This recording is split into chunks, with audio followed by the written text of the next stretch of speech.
Llega la hora de la verdad para pensar y analizar las noticias de Colombia y el mundo. La hora de la verdad en la red de Radio Red RCN con Fernando Londoño Hoyos.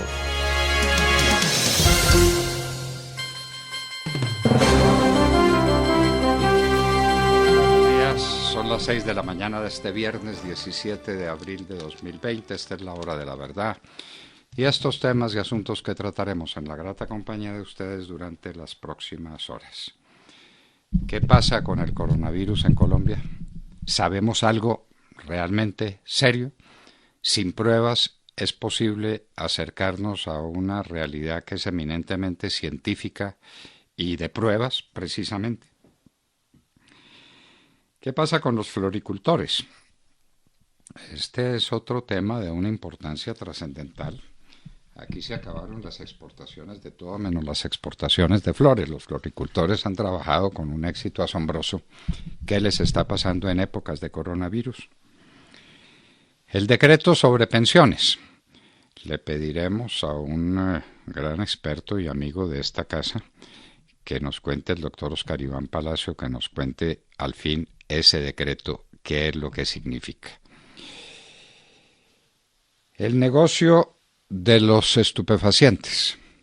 Lo decíamos ayer, insistimos hoy. Tienen que estar en crisis. Las ventas se les tuvieron que reducir, las exportaciones también, y la operación Orión les está haciendo mucho daño. Es el momento de llevar la familia a toros, decíamos por allá en Manizales hace muchos años. Es decir, es el momento de acabar con ese negocio maldito. Petro se viene, lanza en ristre contra Claudia López. Nadie ha sido tan ácido y tan duro y tan brutal que Gustavo Petro contra Claudia López. Es la izquierda que se vuelve pedazos, o cuál es la izquierda y cuál es la izquierda que no es tan izquierda. En fin, Petro contra Claudia López. Y a propósito de Petro, ¿qué hay del examen que le hicieron en Cuba? ¿Dónde están los resultados? ¿Por qué se quedaron calladitos la boca? ¿Qué pasó con el cáncer de esófago de Petro? Las acusaciones contra el general Naranjo en el juicio del Chapo y las acusaciones que le hicieron en Venezuela por la muerte de un famoso narcotraficante al que le encontraron, dicen, documentos muy comprometedores contra el general Naranjo. Esto de esa serie donde lo pintan como el héroe, como el superhéroe, que está lejos de serlo en todo sentido, desde el punto de vista moral y desde todo punto de vista, ¿qué sentido tiene? Hay alguien que está diciendo que es la plataforma a la candidatura presidencial. Dios nos tenga de su mano. Más de 30.000 los muertos en Estados Unidos por el coronavirus. Trump propone plan de reapertura. Ya lo explicaremos, que lo que Trump está haciendo es proponiendo, porque en últimas los que deciden son los gobernadores de los estados. Vamos a tener 50 decisiones distintas. La recuperación económica de los Estados Unidos tomaría de 1 a 2 años, dice la Fed, es decir, el Banco Central de los Estados Unidos.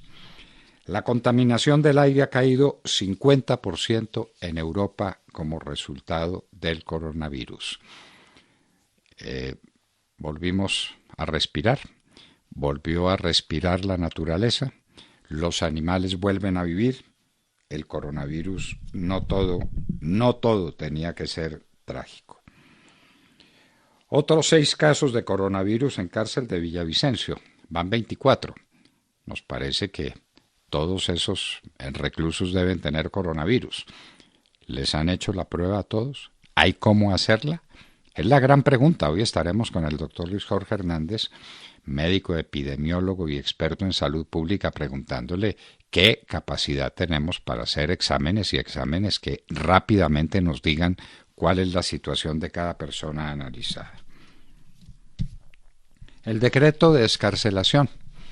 Estuvimos siguiendo muy de cerca las declaraciones de los penalistas y pues no hay que ser un genio en materia criminal para entender que esta fue una decisión tardía e inocua.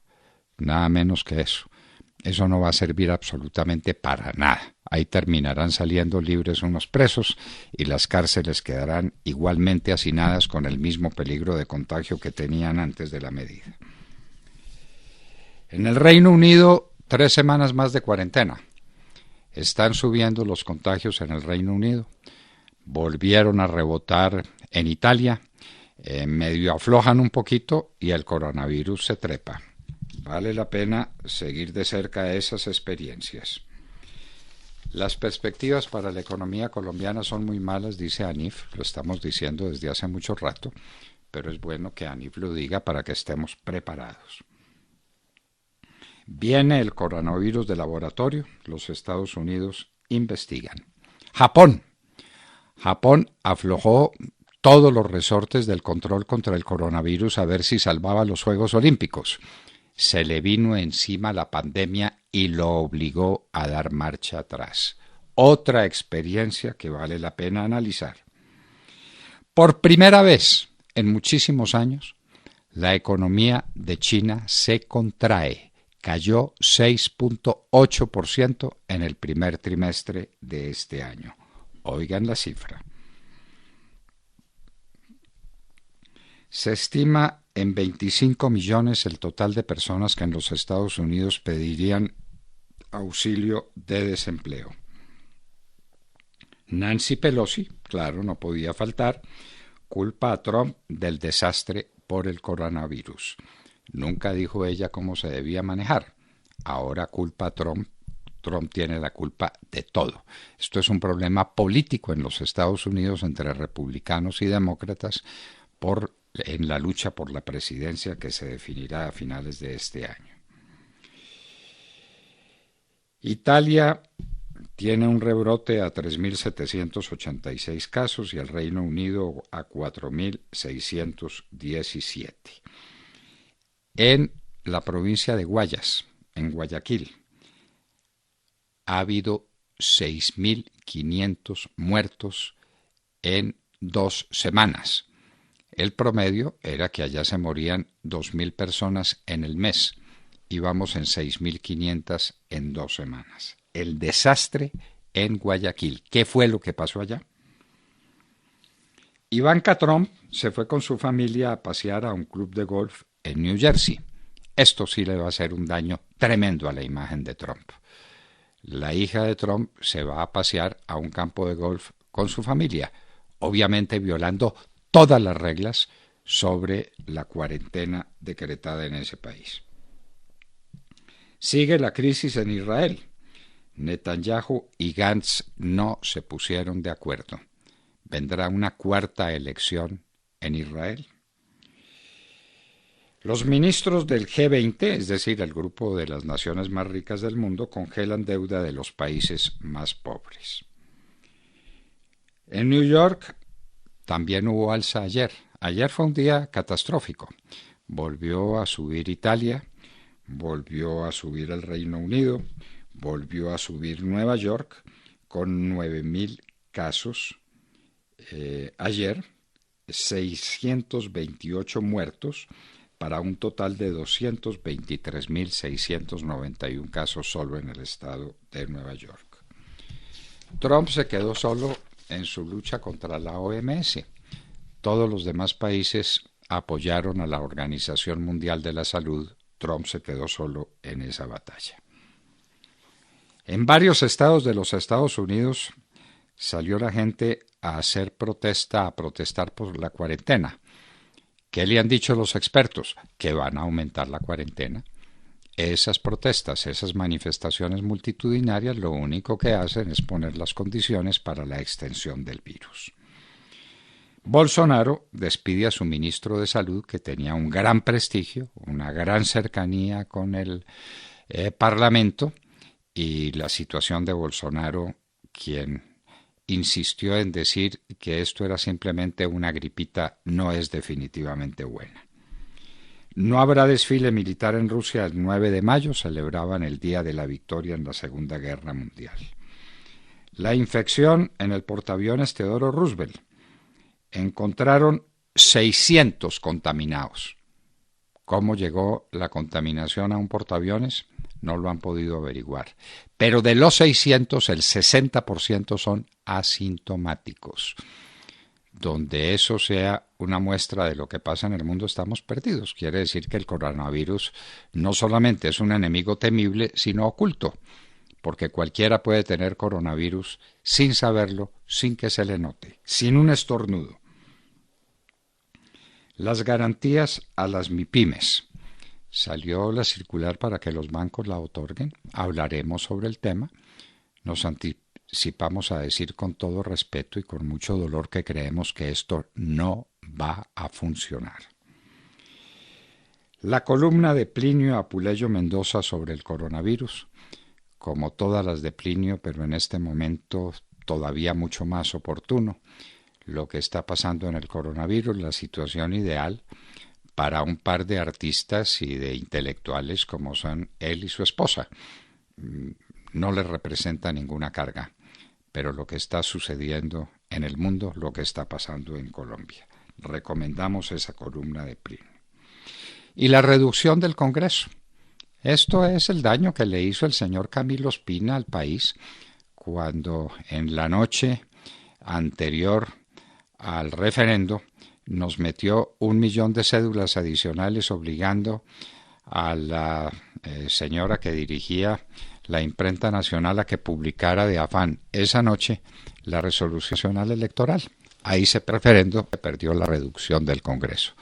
Tendríamos hoy un Congreso mucho más limitado, manejable, mucho más eficaz.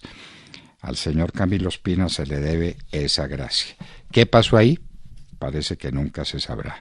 Y hoy en la historia tendremos que hablar de un nombre que no se menciona sin que trepide la conciencia moral de la humanidad entera.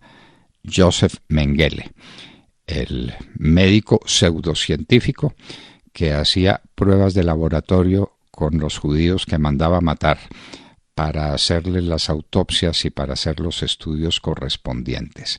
¡Qué horror lo que fue aquello! El mundo no lo puede olvidar para que no lo repita jamás. El holocausto judío, que en Joseph Mengele tiene uno de los capítulos más amargos, más repugnantes, más duros que se puedan suponer. De todo esto y de mucho más hablaremos con ustedes en las próximas horas en la Hora de la Verdad. Y recuerden que en estos tiempos de estar en casa son muchas las opciones que tienen para sintonizarnos. Estamos como siempre en los dispositivos móviles a través de TuneIn. Allí nos encuentran como La Hora de la Verdad. También en sus computadores pueden sintonizarnos a través de Facebook Live o a través de YouTube o a través de nuestra página de internet www.lahoradelaverdad.com.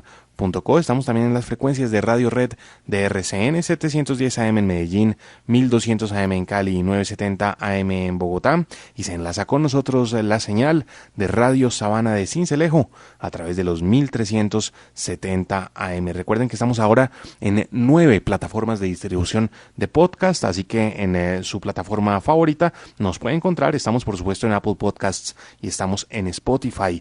No olviden también que los oyentes son lo más importante de la Hora de la Verdad. Con todos nos encanta siempre estar en contacto y hay muchas opciones para hacerlo. Nos pueden seguir en Twitter y enviarnos sus comentarios. Nuestra cuenta en Twitter, @Hora de la Verdad, o también pueden hacerlo a través de nuestra cuenta en Instagram, @La Hora de la Verdad Oficial. También estamos siempre en el Facebook Live, en donde estamos pendientes de sus opiniones. En Colombia son las 6 de la mañana, 15 minutos. Continuamos con las noticias, con las más importantes del momento. Es momento de estar en casa, disfrutar en familia, recuperar el tiempo perdido y escuchar La Hora de la Verdad con Fernando Londoño Hoyos, de lunes a viernes de 6 a 10 de la mañana por Radio Red de RCN.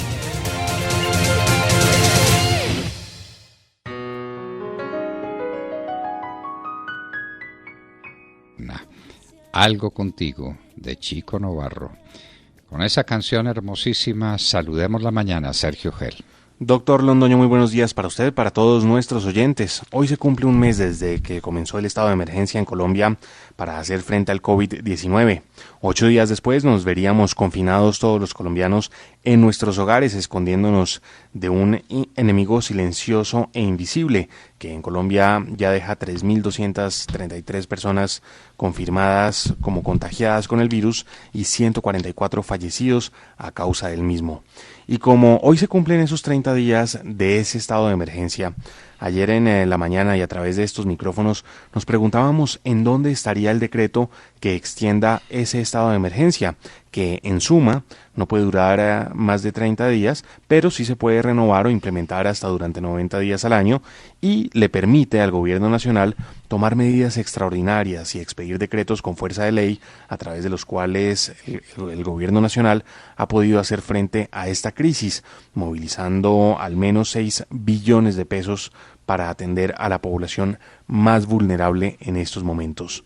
Nunca descartaremos poder volver a emplear esta herramienta de la emergencia social y económica cuanto sea necesario, con el fin de proteger a todos los habitantes de nuestro país, empezando por aquellos que están en condición de vulnerabilidad. Eso es lo que dijo el presidente de la República, Iván Duque, ayer, anunciando que no se extiende ese estado de emergencia, que vale decir y aclarar, no es lo mismo que la cuarentena, que recordemos va por lo pronto hasta el 27 de abril y de la que hubo mensajes contradictorios el día de ayer entre el presidente Duque y su ministro de Salud, el ministro Ruiz.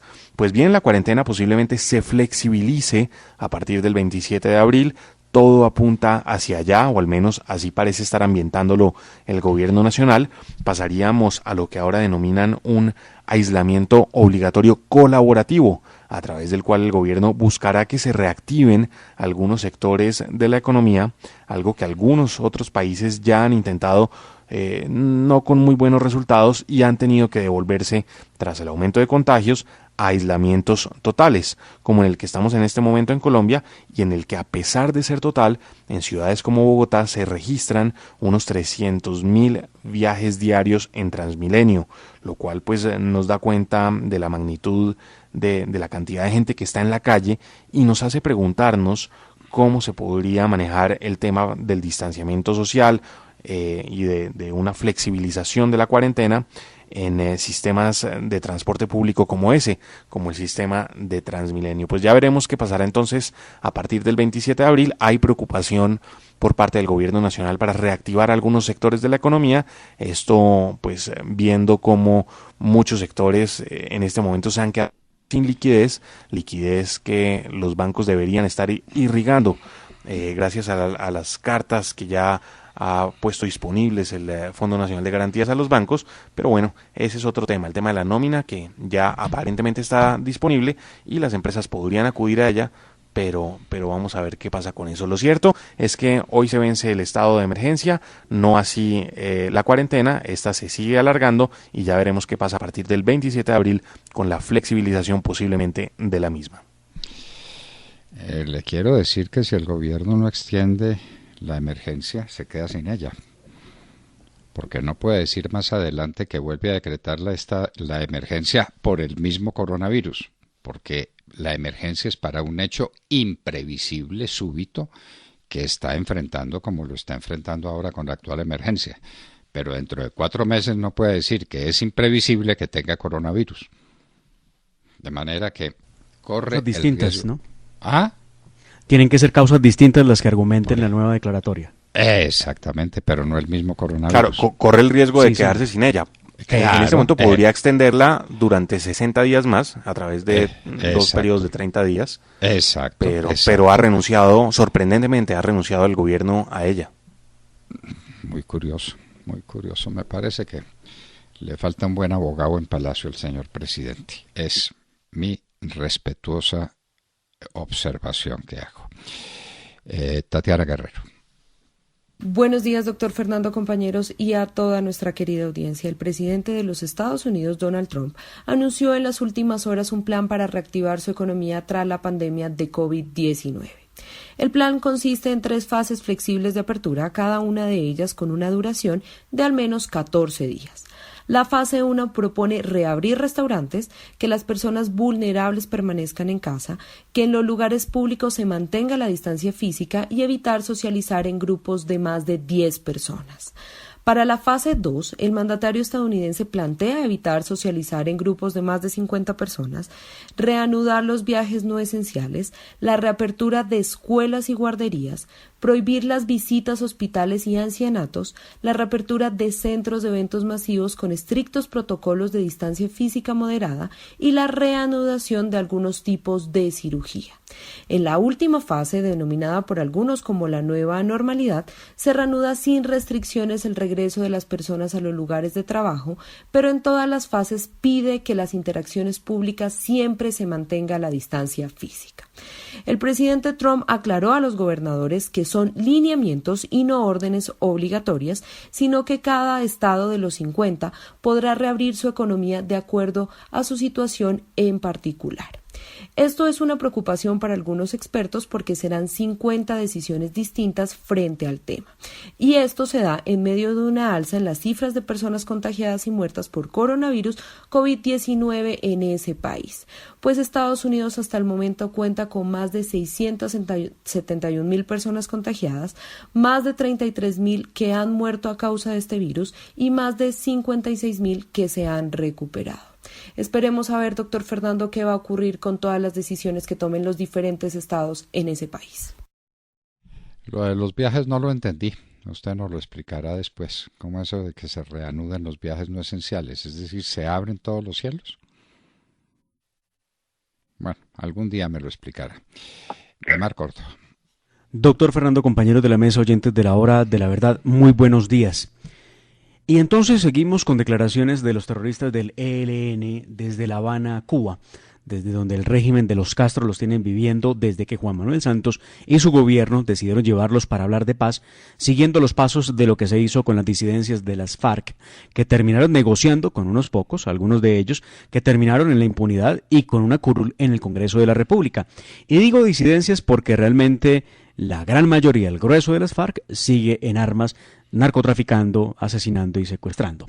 Ayer el diario El Espectador le hizo una entrevista a alias Pablo Beltrán, quien ya había revelado a la televisión española que en por lo menos 10 ocasiones y en 2 años de gobierno del presidente Iván Duque intentó acercarse para hablar de paz, asunto que supondríamos había quedado por fuera de la agenda del gobierno del presidente Duque, luego del ataque terrorista con un carro bomba a la Escuela de Policía General Santander en Bogotá, en donde los terroristas asesinaron a 23 cadetes en estado de indefensión, en un centro educativo, no en una instalación ni policial ni militar armada.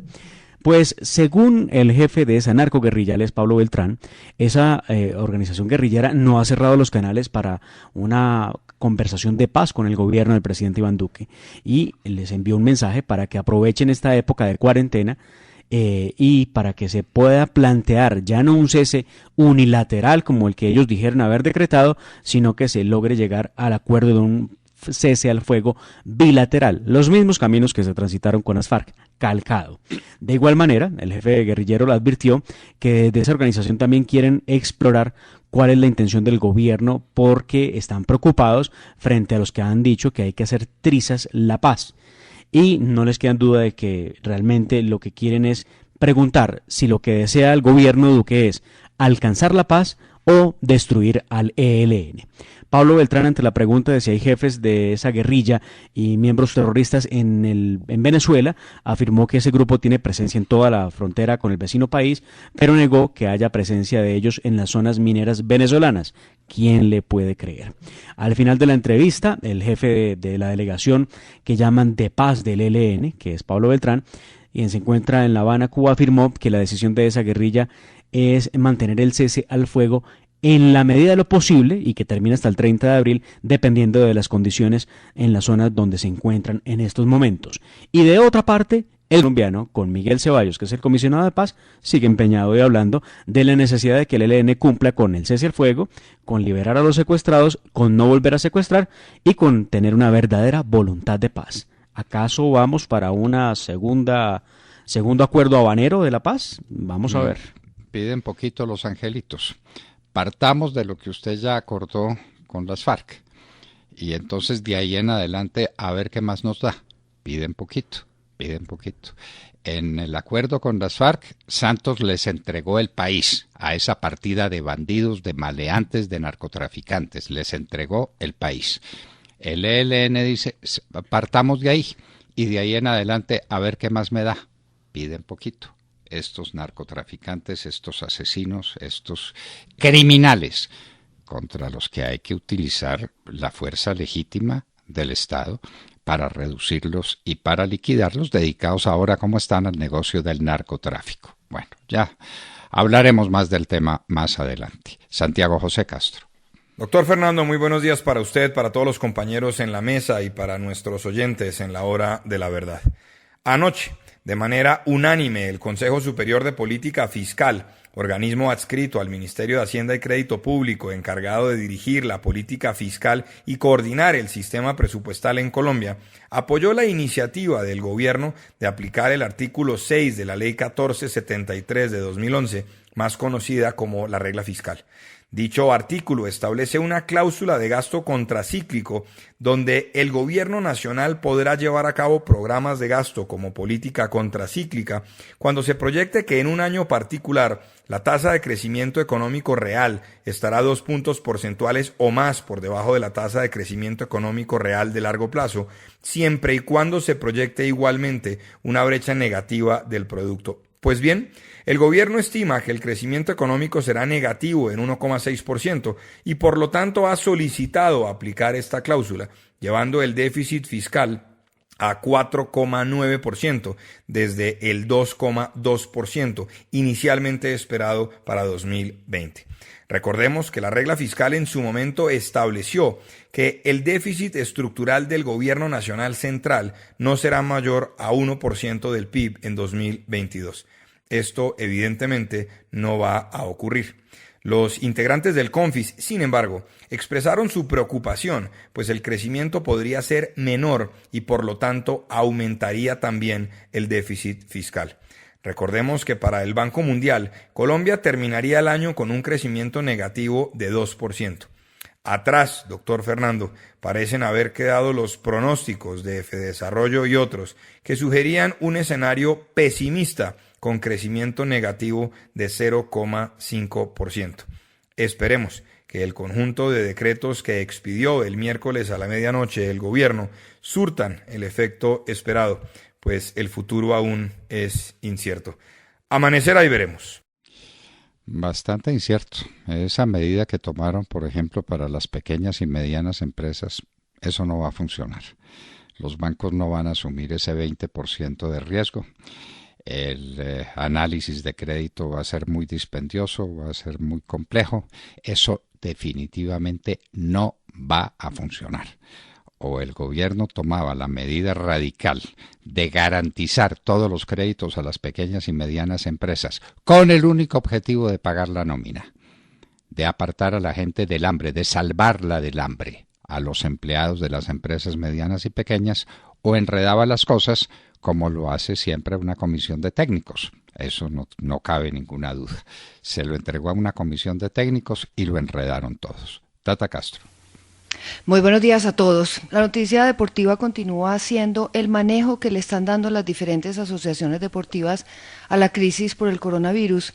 En Colombia se reunieron ayer nuevamente las directivas de los equipos de fútbol, esta vez con el presidente de la Federación y el de la DIMAYOR. Jesurún le ratificó que la Federación no tiene fondos suficientes ni dispone de una reserva para el rescate del fútbol colombiano y la ayuda de la FIFA no es solución porque esos recursos se dividirán entre las diferentes asociaciones del continente, así que no son suficientes. Ya la Federación repartió el dinero de sus excedentes anuales, que en total fueron casi 16.000 millones de pesos. Solo a cada equipo de la A le entregaron 370 millones, de la B 145 y a la de fútbol le entregó 5.144. Aparte de las declaraciones, de las aclaraciones del presidente de la Federación, se habló sobre el protocolo de seguridad que la DIMAYOR entregará al gobierno este lunes para tratar de reactivar el fútbol a puerta cerrada.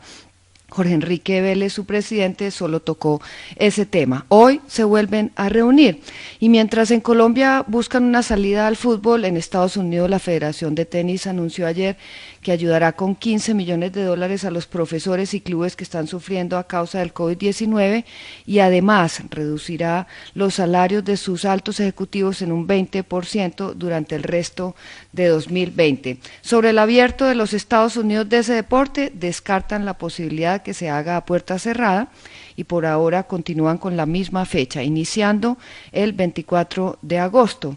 En junio tomarán la decisión si se suspende o no el evento. Más adelante en nuestra sección deportiva ampliaremos esta y otras noticias. Bueno, y en un minuto estaremos hablando de unos temas del coronavirus que nos inquietan mucho, porque no sabemos si tenemos poquito o lo que tenemos son poquitas muestras, poquitos estudios. Es lo uno o lo otro. Cuidado, nos equivocamos. En un minuto.